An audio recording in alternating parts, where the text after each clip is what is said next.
Dzień dobry i witamy, szanowni państwo. Dobry dzień, damy i panowie. Dobry dzień, wasze damy i panie. Jonapod Kiwanok. Welcome to this meeting, ladies and gentlemen. Meine Damen und Herren, Sie merken schon, wir Ladies and gentlemen, you've already noticed that we are speaking many languages today, and I've been very happy to greet you all in Prague, in Bratislava, in Budapest, and in Warsaw.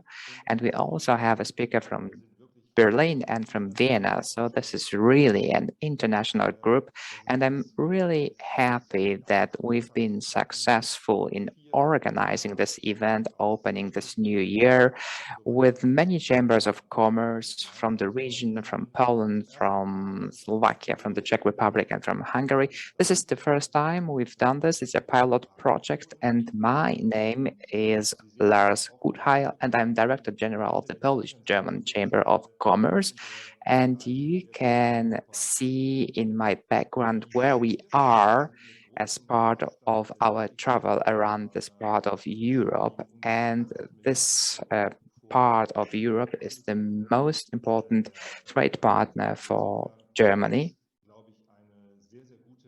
So I think it's really a good idea that we look together at the chances and perspectives of our region in relation to trade with Germany. If you like this format, please let us know, because we'd like to continue organizing similar events within this constellation. Maybe we would introduce some new formats. Maybe we would be able to meet live again. However, on this platform, we already have the possibility to check everything that is going on now, and you can also meet new partners, new business partners. So please use this platform, use this possibility to get in touch with other members of the other chambers of commerce. And ladies and gentlemen, we've got a new government in Germany, so a lot has been changing now. We also have a new ministry that is responsible for the economy, and the current name is the Federal Ministry for Economic Affairs and Climate Protection. So you can see that this policy has been changing a lot. We've got the social market economy in Germany for a long time. And now a new word has been added. Our market economy should not only be social, it should also be climate oriented. So we can also see new chances. You can also see some new targets, some new goals that have been set. And we've got great contributions from great speakers, but these are going to be presented in more detail by the moderator, my colleague from Slovakia. And please let me tell you a few things about the technical arrangement. You've got simultaneous interpretation into English and into German. So down there you can see a globe, and there you can choose the language of your preference. It can be German or it can be English.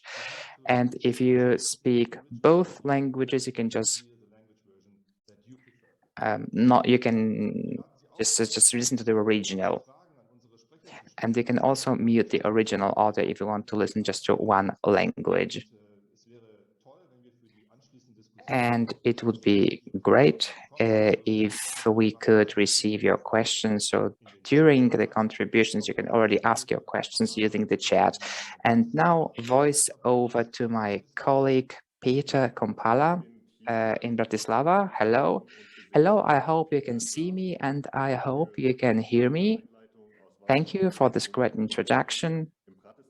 And now I'm happy to take over from Bratislava. Ladies and gentlemen, we'd like to start with a perspective of the economic relations between Germany and the V4 group. We'll examine the current situation and also the perspective for the future. And I'd like to welcome Richard Griffson. He is Vice Director of the Vienna Institute for International Economic Studies. And it's a well-known institute that specializes in our region. And it has existed already for 50 years. So it's a very nice anniversary. The Institute is celebrating now, this year. So we are very happy to have Richard with us today. And Richard, please let us know what the current situation is like in the region and what are the perspectives are for the future. Thank you. Thank you, Peter. Thank you for the introduction. I'm very happy to be here with you, and I will try to share my screen with you now. I hope it works. And I can start. I've got some 10 minutes, I think, so I will stay on the surface to some extent. I cannot really get into details. However, I will try to present the most interesting and the most important aspects of the relationships. My presentation consists of two parts.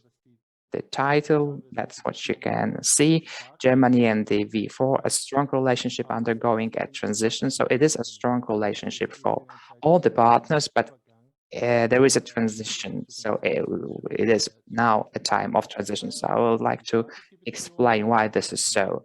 So I will tell you why I think that the relationship is strong and why it is so and what are the characteristics.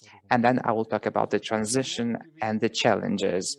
So now you can already see that the economic relationship is very strong, and it has been very strong since the 90s.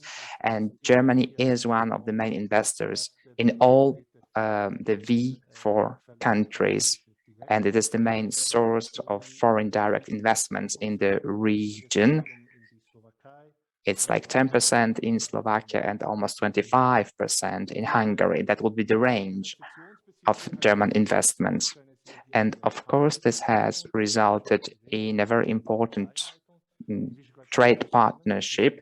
If we combine all the V4 countries, you can see that this is the #1 trade partner for Germany. It's much more important than the Netherlands, the US, or China, as relates the export and import as well. So that's the history of our investments in this region.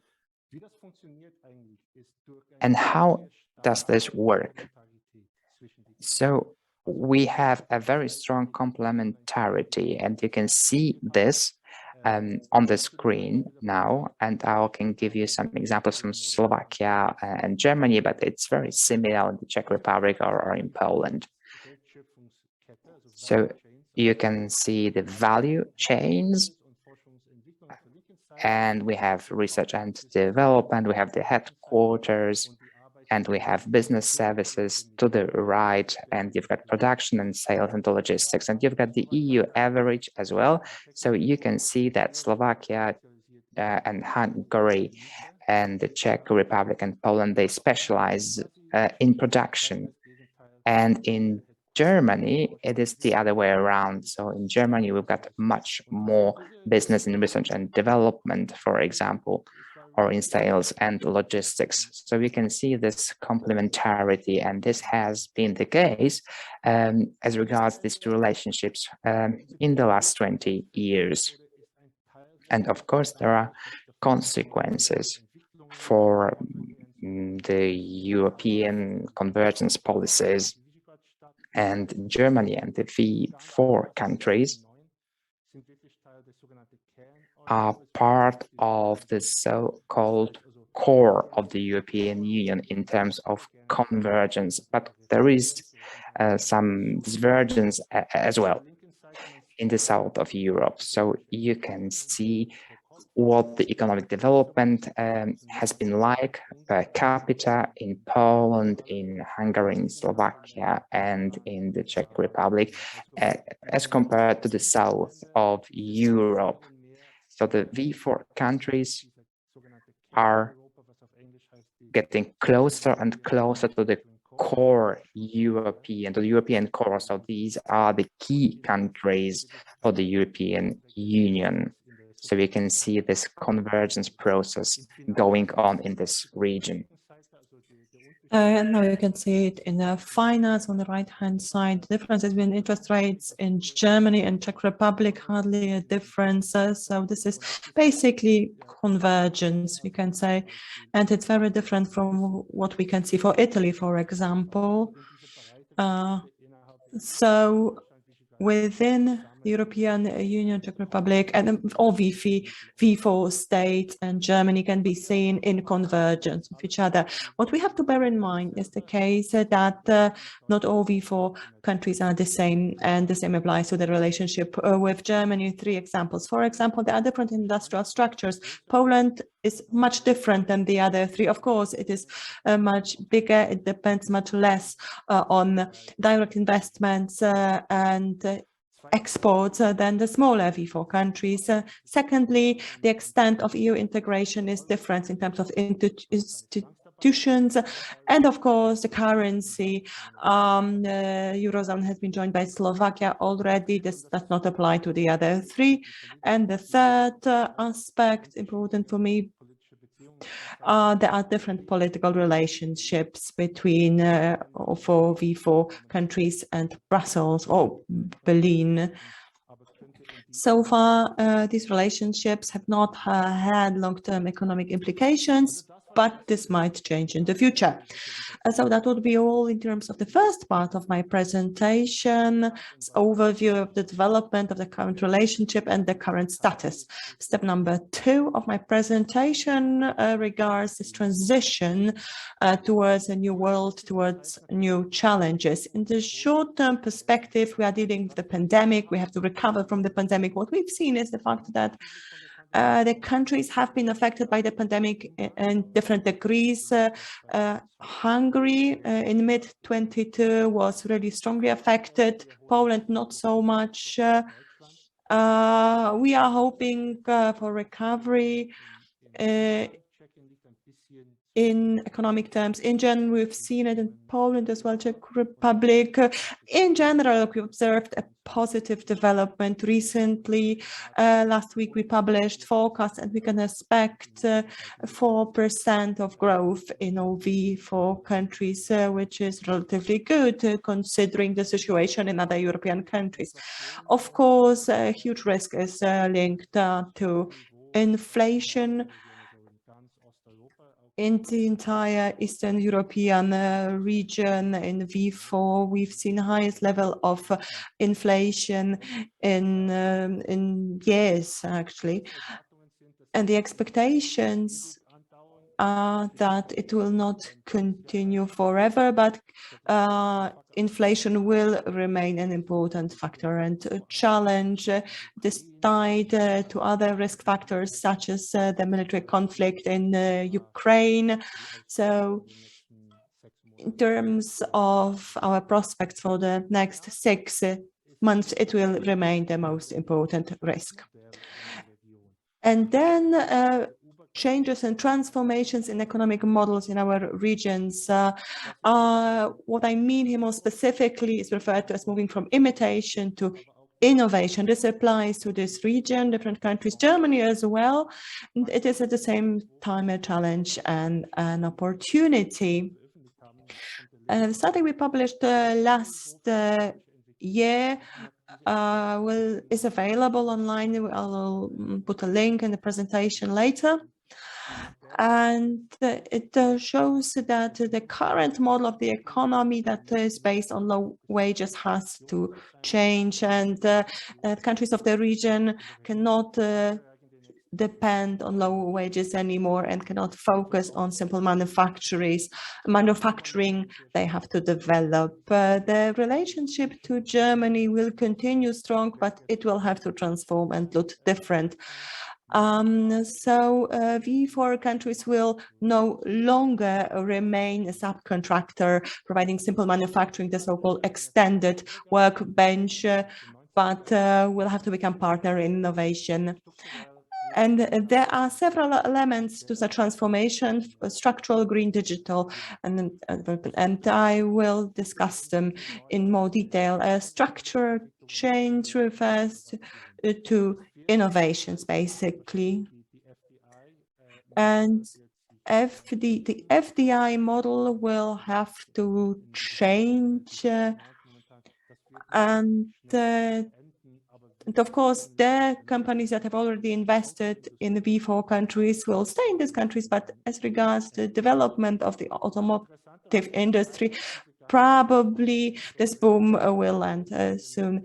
As regards nearshoring potential, probably after the pandemic, different countries that rely on global supply chains will focus on the regional suppliers more in order to shorten the supply chain, and in this process they will probably put the V4 countries in a preferential position because the wages are still relatively low compared to Western European countries, and yet the proximity is much greater than to other suppliers. Our studies show that companies no longer focus on low costs so much, but on quality more, not only in terms of high quality production, but also quality of institutions, our study shows. And the second aspect, green, and the third aspect, digital transitions, a big challenge, but also a great opportunity for the region. The green transition, we all know about challenges in the region, especially those parts of the region that are largely dependent on coal, but in this area we can see a lot of prospects for development, especially in combination with the digital transition. Digital has been a driver of development in the region already. We see more and more digital technologies in the industry. Especially young people in V4 countries are relatively well prepared for the digital world. The level of technical skills and ability to operate in digital economy is quite high in this region, so it is rather an opportunity. The funds that are available on EU level, the resources that are available are relatively high, we can say. We have calculated the possible positive effects of such resources. 1 to 1.5% extra growth in Poland, Hungary, and Slovakia can be expected, slightly less in the Czech Republic, but still it will be quite significant. So it will probably be an advantage for the region in connection with this transition. And the fourth aspect of transition applies to the demographic decline. And here we have to talk about challenges and risks rather than chances or opportunities. This applies to V4 countries and Germany equally. We've seen these challenges already. The demographic development have been negative in the last 20 years, and the Eurostat announced that this negative trend will continue both in V4 countries and Germany. That will be all from me. For further reading, I would like to recommend the following publications. If you are interested, links are included. By the way, I want to add that we have a membership package if you should be interested in our advice, our forecast, predictions about economic development in Europe. Feel free to get in touch. Thank you very much for your attention. I'm very glad to have been invited, and I'm looking forward to our discussion. Thank you very much. And we send greetings to Vienna. It has been a very quick overview, but very important. Ladies and gentlemen, let me tell you the following. If you have questions, you don't have to wait until the very end of the last presentation. You can write your questions in the chat already. We have heard about the transition towards a new word from imitation to innovation. What can we say about the program of the new federal government in Germany against this background, and what can the economy expect? And now I would like to hand over to Gerrit Kramer, a colleague from Berlin since 1990. He managed department, was the head of political coordination department in the Association of German Chambers of Industry and Commerce. So he's responsible for coordination of political advice, and I'm very happy to hand over to him. I'm very happy that you are here. What can we expect from the new federal government? Thank you very much for the invitation. I'd like to say hello to you from Berlin, the political center of Germany right now. So in response to your question, I can tell you the following. In December, when the partner signed the coalition agreement, sounded like a breakthrough, sounded like a great transformation, but at the same time, we seem to see a lot of different transitions and breakthroughs all over the world. So let me tell you the following. In this country, in Germany, there are a number of main rules, of fundamental rules, and one of those rules is stability and continuation. That's why safety is written with capital letters in Germany, and it has always been the case. So I would like to try and share my screen now, and I do hope it will work. Oh, sorry. Give me a second.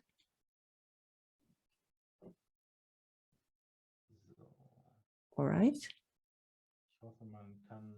I hope you can see my presentation now. Can you give me some feedback? Because I'm not sure if you can see my presentation. Can you see it? Yeah. Okay. Thank you. September last year, we had an election. And the final result was different than many people hoped. This is actually normal, but this election was very special, especially in summer last year. We saw a shift in public opinions, and it was quite unique because CDU-CSU lost support. These are the old parties, the party of Angela Merkel and the SPD, so the Social Democrats profited. So it was as if the support shifted from one side to the other because it was not in parallel. And the result of the election marked a sort of failure for Christian Democrats. And before that summer, no one had expected it.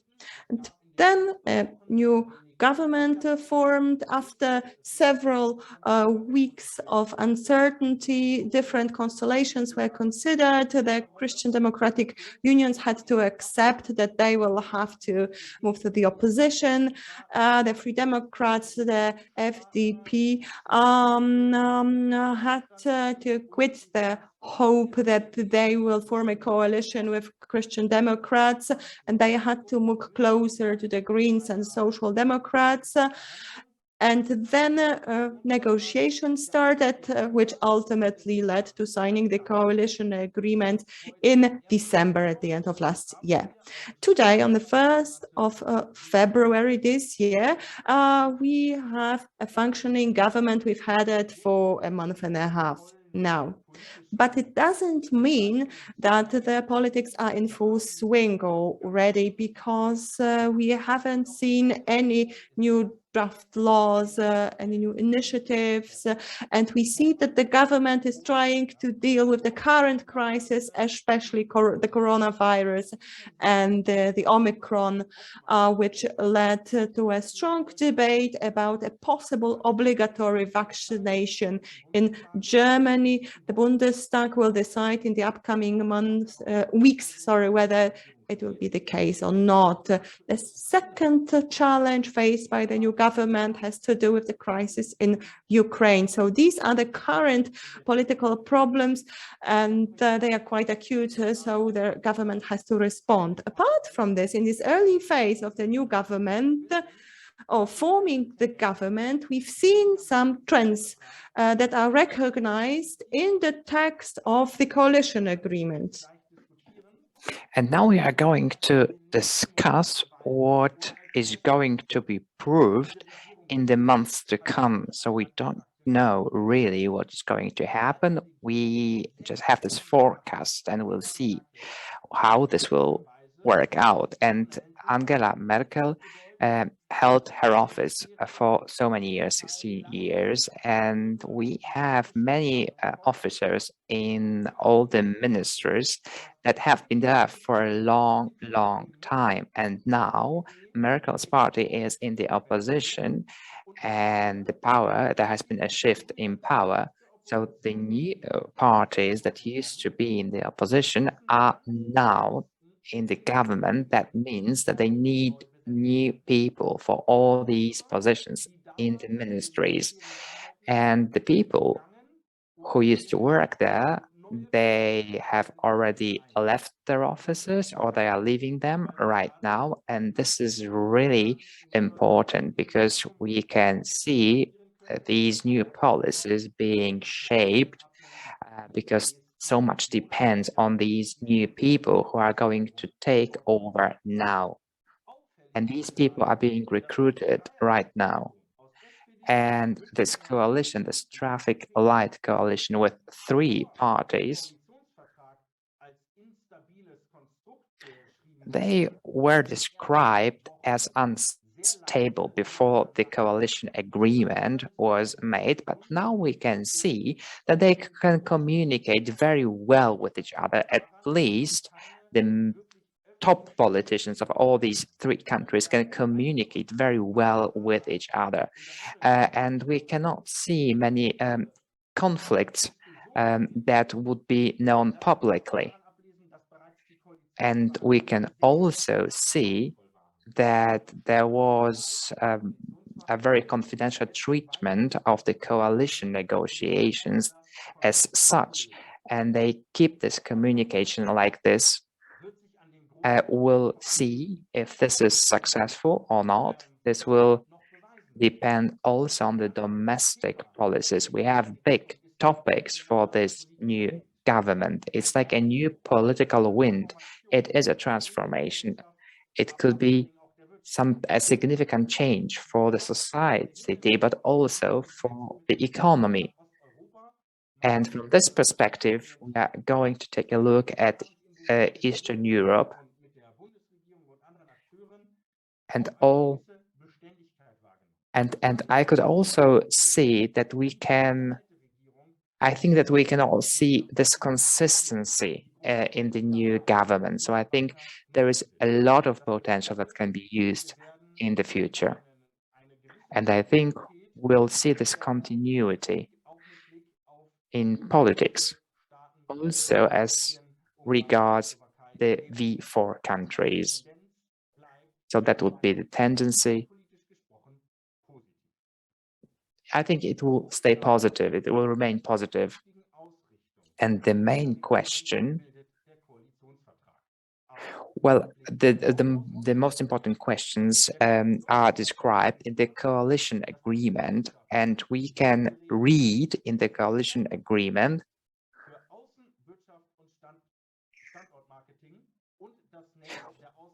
that they want to strengthen the German trade and investment, as well as the network of the German chambers of commerce abroad.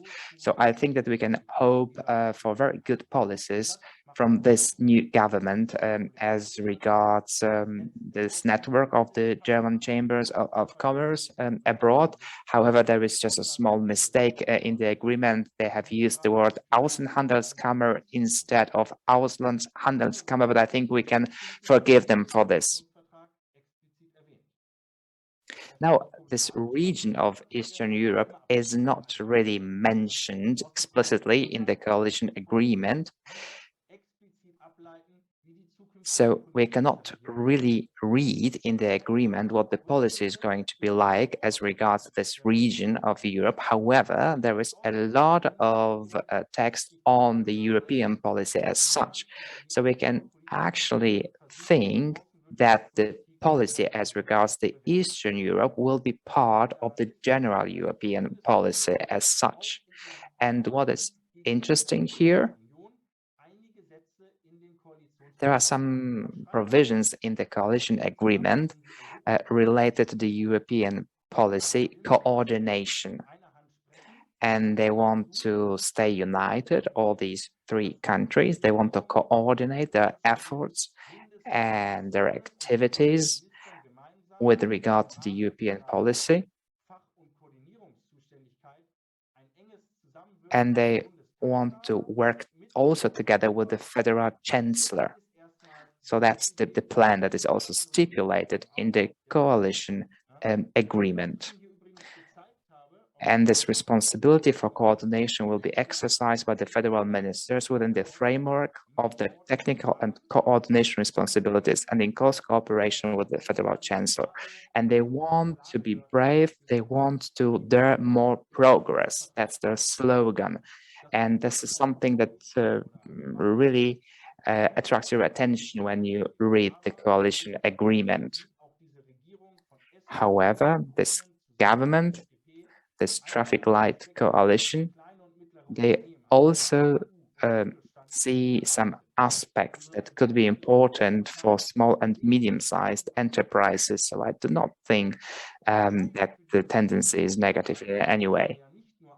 However, it's not just an agreement that has been reached. You also need to consider all the different actors shaping this agreement and the politics in the future. So the question now is how this work is going to be organized and which ministries will deal with this area of Europe. Which ministries will be responsible for shaping this hopefully successful relationships between Germany and the V4 countries. And we can see that the foreign economic policy is actually an area for which the ministries are responsible, the Federal Foreign Office, and most importantly, the Federal Ministry for Economic Affairs and Climate Protection. So this would be the key ministries, and you can see them right in the middle of the screen, because both ministries are actually headed by green politicians. We've got Annalena Baerbock as head of the Federal Foreign Office, and we've got Robert Habeck as head of the Federal Ministry for Economic Affairs and Climate Protection. So this European policy is going to be shaped by these two top politicians representing the Greens. Also, when we look at Poland, we can see that we have a new representative of the new government responsible for Poland. So this position will be taken over by another person. And I think that it will be a Green politician taking this role of the government's representative for affairs related to Poland. And also the Federal Ministry for Economic Affairs and Climate Protection is traditionally the European ministry in Germany. It examines all submissions from and to Brussels, and the respective parliamentary state secretary is Dr. Franziska Brandner. And also we have Dr. Kirsten Scholl as the respective head of Department E, the European Ministry. So you can also see that this middle management is very similar to what it used to be. However, the top management has changed. So the European policy will be Eastern European policy as well. And if we look at the coalition agreement, we can see who is going to make the decisions related to European affairs and what representatives of Germany will be sent to Brussels. And as the ministers were distributed, all the three parties were able to appoint their representatives. And there was one person from the Greens who wanted to be a minister, and that was well deserved. This would have been well deserved, but he didn't get that role. This is Toni Hofreiter. He used to head the Green fraction in the parliament in the last term, and now he's chairman of the Committee on European Union Affairs in the Bundestag. So this is actually a very prominent position, but it's of course less than the position of a minister. And why did he get this role? Well, we can read the following statement in the coalition agreement. It is the Greens, the right to propose the European Commissioner lies with the Greens, provided the Commission President does not come from Germany. So if Ursula von der Leyen is no longer Commission President, the Greens will decide who is going to be sent from Germany to Brussels as a European Commissioner, and I think it is very likely that this person will be Toni Hofreiter. So we'll have yet another Green politician in Brussels, and of course that person will be able to take important, make important decisions regarding the Eastern European policy. And also we can read in the coalition agreement that Germany's, well, there is a heading, Germany's responsibility for Europe and the world, and it says the upheavals Germany is facing cannot be managed nationally alone. So this means that Germany wants to transform its economy so that it's climate neutral. So I think that the new government thinks that the transformation of the economy towards climate neutrality means that the European policy is climate policy, in fact, and economic policy, it's all in the hands of the Green federal ministries right now.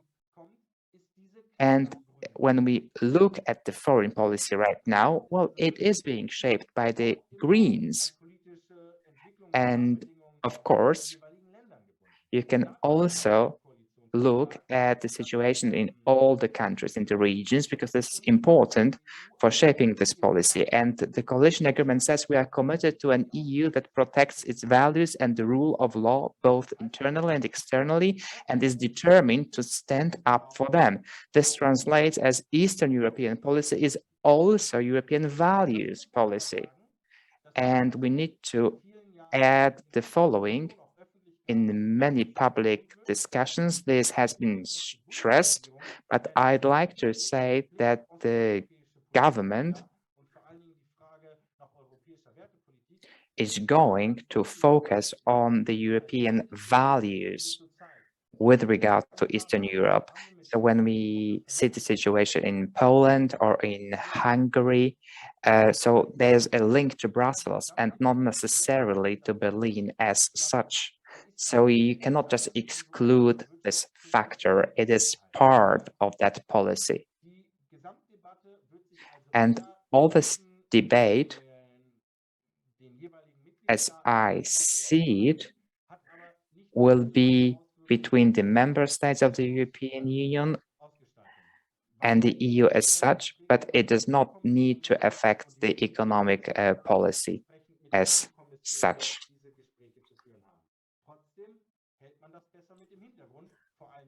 Still, we have to remember about that, especially when we talk about green actors in the government, because in contrast to federal governments led by Christian Democrats,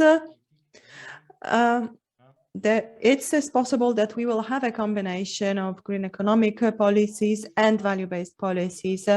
So from my point of view, we should not expect any grave changes, because both all four states are important locations of German investments and important partners.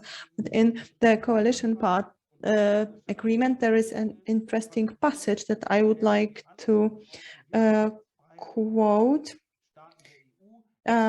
that we will preserve the academic freedom in Europe. So it was very explicit, and also later it means it mentions all V4 states. So that's really interesting. We will see how it will translate into different industries. So it's quite exciting, but not necessarily will it affect economic relations. What can be interesting as well is the question of how the German government will shape this transition towards a green economy. Of course, it will affect economic relations with other European countries. And in this context, the word nuclear is essential. The new federal government will probably not want to get involved because the Greens cannot win anything in this debate. So I think the new federal government will not want any compromises in the field of nuclear. But as regards other issues, just like it is always the case in politics, they will have to be realistic. They will have to apply a sort of realpolitik. Annalena Baerbock, I think it's a good example of this attitude, but Robert Habeck as well. It is clear to see how he tries to face, stand up to the task that he has been given. Thank you very much for now. That would be all from me now, and I'm looking forward to your questions. And I would like to give the floor back to Mr. Kopala. Yes, thank you, Mr. Kramer, for your most interesting insights. And me myself, I would have a lot of questions for you now, but we have to play according to the rules, and the rules are that we have to write our questions in the chat, and then Barbara Zollmann will hand over, and she'll moderate the sessions of questions and answers. Barbara Zollmann is the Executive Director of AHK Ungarn. Yes, thank you very much, and my best greetings from Budapest. I would like to thank all the speakers. I could listen to you for hours because it was so substantive and so interesting. Even though your presentations have been very brief, I realized that we have limited time. And I've seen some questions already, but still I would like to encourage our audience to write your questions. The chat is still open. And the first question goes to Mr. Griefson. It was a question about demographic challenges. You mentioned this challenge in your presentation. Are there any long-term predictions about demographic developments in VIVO countries and how they will affect the economic performance of individual countries? And the second question connected to the first one, which recommendations would you have to the politicians in this context? Thank you very much. It's a great question. And I think this is maybe the most important questions we are dealing with. Now, obviously, there are problems and there are challenges because we've seen them already, and they will continue to be a problem in 20 years' time. As regards official predictions of Eurostat, they are negative because they are saying that, I don't know how to say it in German, the working age population, so people age 15 and 65, will decrease by 15 or 20% by the year 2045. In Bulgaria and Croatia, it will be even worse. This was just the EU average. This is a problem that cannot be avoided. And For our study, we tried to answer the question what the politicians can do to cope. And of course, there are many options. And in Hungary, you know very well that attempts have been made to encourage people through financial incentives so that they have more children. What I find interesting are the developments in the field of automation in this region, in the Czech Republic, for example. For the last 5 years, this country has been struggling with a shortage of skilled workers. So it was a problem even before the pandemic began. But also it is in this region that we see fastest progresses in automation. And I think this can be generally expected because of this shortage of skilled workers on the market. The cost of labor will continue to increase, and then the companies will move towards more and more automation. We've seen it globally in the last 10 years, with the exception of China, but we've seen that the fastest progress in automation has been achieved in the European Union. China was the only exception to this rule. Of course, automation will not solve all the problems in 100%, but it is an important solution. Of course, it will differ depending on industry. It will be easier in automotive than in other industries. And of course, it will be capital intensive. So for Volkswagen or a major German company, it will be a different challenge than it would be for a small or medium-sized enterprise. And we have more information, more forecasts, and I can send you a link later if you are interested. Thank you very much. And actually, there are more questions about the subject, but I will ask something else. There was a question about electromobility. The new federal government wants to promote electromobility. Mercedes and Volkswagen already switched to electric vehicles. Others will probably join in this trend very soon. What is it going to mean for supplier countries such as V4 countries, and which aspects will be important in this context? It's quite interesting that you said it. You've heard about it many times, and Mr. Habeck especially wants to promote it. It will be a real challenge. So when we read the coalition agreement, well, you can feel that it is a moment of change, a moment of transformation, but a lot needs to happen. And we need good rules, we need good actors so that in practice it can really implement the way it needs to be implemented, so that we can really face this challenge successfully. And the German government has set such a difficult task for themselves.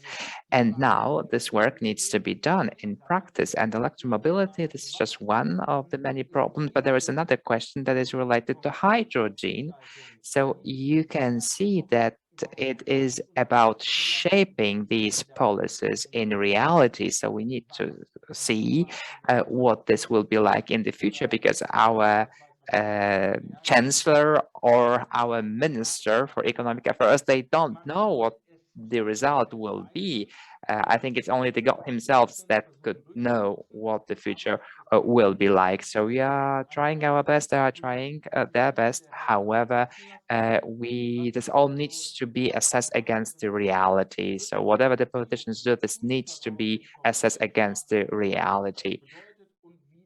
So we cannot really say right now what the consequences will be for the V4 countries, but we know that this transformation is going to take place, and it is a challenge that we all need to face. And it's really interesting to follow the current development in the German government. I know that they are talking to the big companies, to the big German companies, about how to shape this transformation in the automotive industry, for example, and what kind of feedback do they get from the industry, from the companies. They are quite positive, I would say, these managers, so they can also feel that they can shape a lot together. So I wouldn't say that the government are working on some ideas behind closed doors, and once shape these ideas will be presented to the companies. I think it is not going on like this. They are trying to talk to the big companies, and they want to shape these policies together to solve this problem in a constructive way together. Whether it is the Greens or the SPD, I think that they might be some indoctrination there. However, you cannot continue like that when you are in government, because if you are in the government, you need to provide practical solutions. So you cannot look at the world through some sort of indoctrination, and you cannot just tell people what to do. You need to work with them together so that you can work out solutions together. I think it's particularly interesting for small and medium-sized enterprises because they need the political support to be able to do business abroad. And there is another question on this. So how can we help small and medium-sized companies when it comes to working across borders, to doing business across borders in this region? So what would be your answer, Mr. Griveson? I think that's something that can be done only by the Chamber of Commerce. So whoever would like to take the floor, you're more than welcome to do so. Maybe Peter. Peter.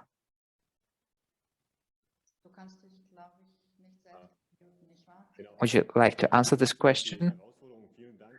Well, it is a real challenge, but we cannot unmute ourselves, so we can take the floor only when we are allowed to do so. So that's why I waited for the colleague to unmute me. But in general, yeah, it is like this. So the Chamber of Commerce are the platform for doing this work. So that's why we are looking at where we are right now, what the current situation is today, to help small and medium-sized enterprises doing business here in the region. So it is part of the political program of the new government to strengthen this relations. And what could be helpful, I think there was an interesting quotation: if we do not provide the right network right now, we will be helpless. And I think all these challenges we are facing right now, including the pandemic, it shows how important it is to have a network and what the value of having such a network is. And this applies also to the V4 region. And apart from that, there could be some specific services that we could provide, but they need to address the individual needs of the particular enterprises. So we need to support their investments, their distribution networks, etc. And another remark, I think it's becoming more and more important. We need to represent the interests that we have to make sure that there is progress in economic relations between Germany and the region. So I think that that's it as far as my contribution is concerned. Thank you, Peter. And before Bernhard Bauer takes over, there is one more question, which I think is quite important too. Recently, we've seen some cuts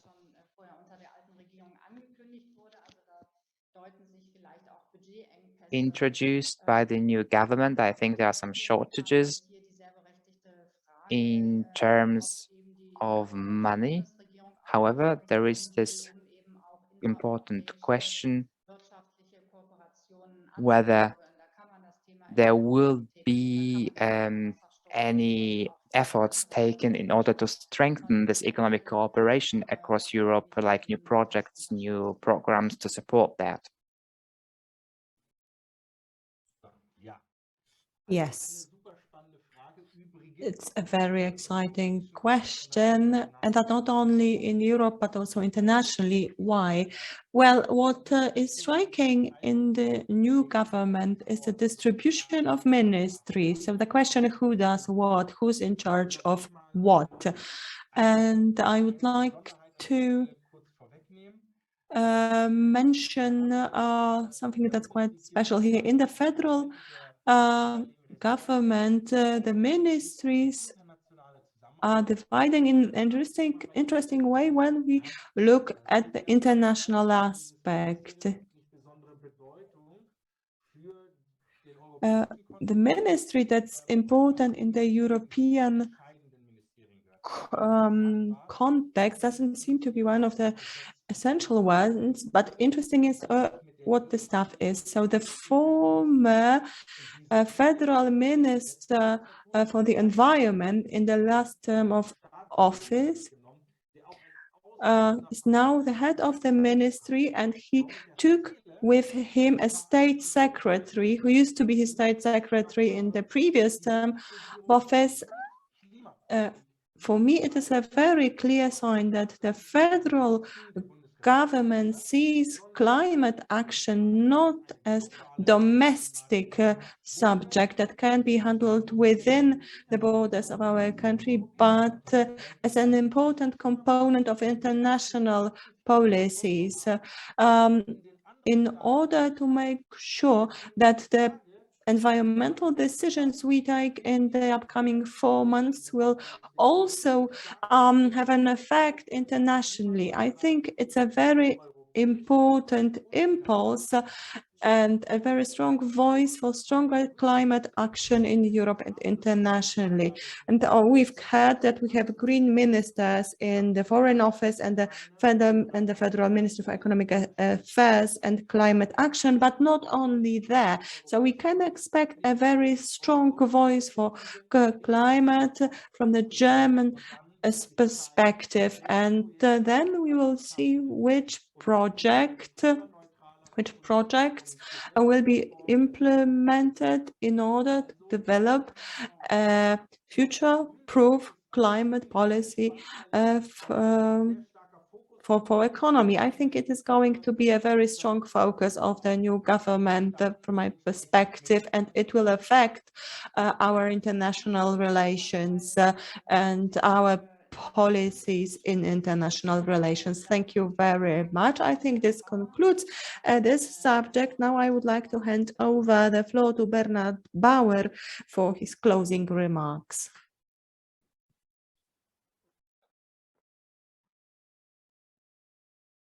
Yes. Can you hear me now? Yes. Thank you very much, Barbara. Ladies and gentlemen, what does the new economic policy mean for companies in the FIFO countries? It is a burning question for all of us. Today we have had some predictions for which I'm very grateful. I would like to thank our speakers from Vienna and Berlin, especially Sir Richard Griffson and Gerrit Grammer. Thank you for your profound insights about the agenda of the new government in Berlin and the situation in the four countries. We have heard about the political situation, about the climate aspects, climate action, and the orientation of the new federal government towards more climate action. We are dealing with a complex situation, as we have had.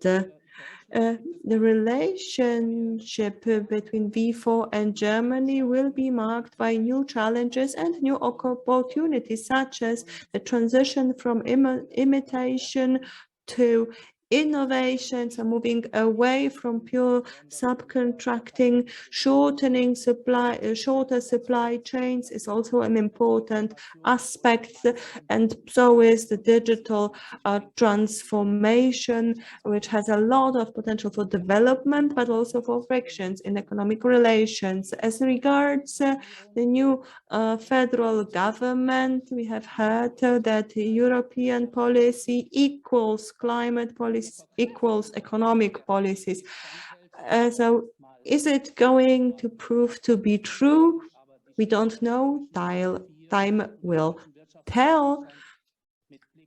But in terms of attitudes and visions of the future, there seems to be an ever-growing gap between the four countries and Germany. Of course, we have also heard about the coalition agreement of the new government, and in this context, it is important to remember that in Europe we need sustainable development that will strengthen the competitive strength of the European economies in a long-term perspective, and this includes the four countries as well. It is also important to underline the need to look for possibilities to talk to one another, to reevaluate whenever necessary. And we believe our chambers of industry and commerce, AHK, to be perfect institutions to build bridges between our countries. We are looking towards the presidency of the Czech Republic in the second half of this year, and hope that it will bring us even more opportunities to talk to each other. I would like to thank my colleagues from Chambers of Industry and Commerce for this initiative. Thank you for your support and involvement, and I would like to thank especially our speakers and the audience. And to conclude, I would like to repeat what Lars Kuthal said in the beginning. You will hear from us very soon. Thank you and have a good afternoon.